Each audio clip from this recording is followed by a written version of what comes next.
এই কথা বলছে সেলিম? শুধু বলে নাই, লেখাও দিছে। এই যে এই ফাইলে।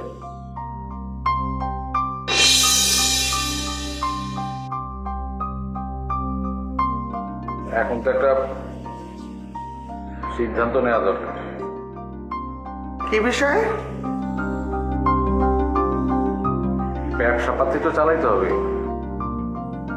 কি বলতে চাও তুমি? পরিষ্কার কইরা বলো। না আম্মা, মানে বলতে চাই যে অফিসের দায়িত্ব তো কারো না কারো নিতে হবে, তা নাইলে তো ব্যবসা পাতি বন্ধ হয়ে যাবে, আর ব্যবসা বন্ধ হওয়া মানে তো লস।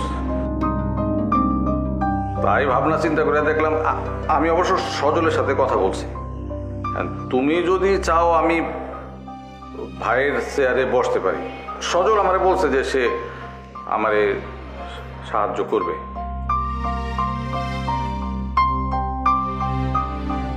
ওমা, তুমি তো কিছু বলো না। কি বলছো আমার সেলিম রে? কিছু বলি নাই তো, মানে সে তো নিজে থেকেই। চিনি তো আমি তোমাগো সবাই রে, কিছু মুখে আটকাই না তোমাগো। নিশ্চয় তোমরা আমার সেলিম রে এমন কিছু কইছো যে বাধ্য হয়ে এই সিদ্ধান্ত নিছে। আশ্চর্য মা, আশ্চর্য হই তোমার ব্যবহারে।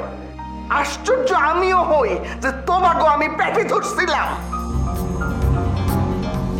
যাও আমার সামনে থেকে যাও, তোমাকে কারো মুখ দেখতে আমার বিরক্ত লাগে। একটা কথা বলবো মা, আমরা তোমার পেটের ছেলে আর তুমি জানো তারটা কি, সেটা তো দায় তোমার। মানে তার মধ্যে তোমার এত দায় কিসের আমার বলো তো? ভাতের।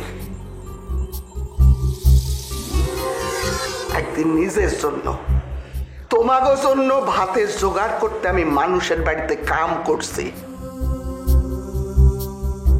সেদিন এই সেলিম এসে আমার মাথার উপর ছায়া হয়ে দাঁড়াইছিল বইলা তোমরা আমি পেট ভইরা ভাত খাইতে শিখছি। দায়টা আমার সেইখানে। পেটের ছেলে হইয়াও তোমরা কেউ তো কোনোদিন এক মুঠ ভাত আইনা কও নাই, মা খাও। তারে তো পেটে ধরি নাই, বরং ধুর ধুর করছি।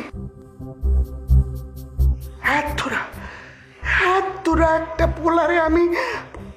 এই যাও যাও যাও।